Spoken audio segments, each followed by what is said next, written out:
7. بس قاعدين 4. قاعدين 4؟ أيوة قاعدين معنا 4. الثلاثة ديل يعني عندنا ناس موجودين شديد لها تاريخ لازم ما جمعناهم. أيوة ديل خلاص انتهوا كده يعني.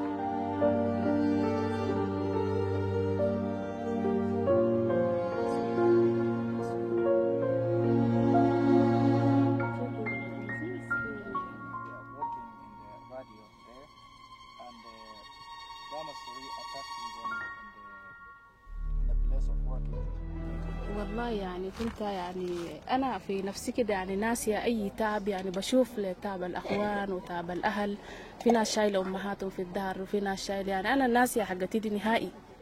لما جيت قريب لأدكم حتى حسيت بروحي إنه خلاص أنا تعبت انتهيت إلى ما ودعت الجنة ده.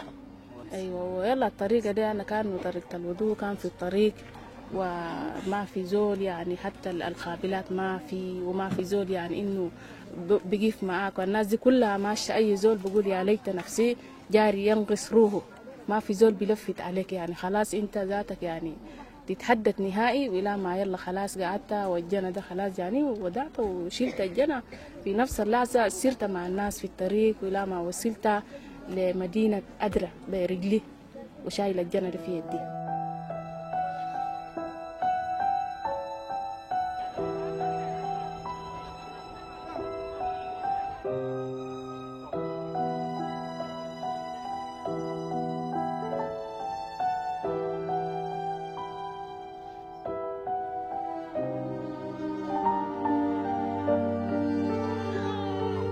مع ولدي جارين ما لقينا اي زول، بس الطلقه دي جات بس باتجاه الجنوب اتجاه الشمال، احنا متجهين خلف.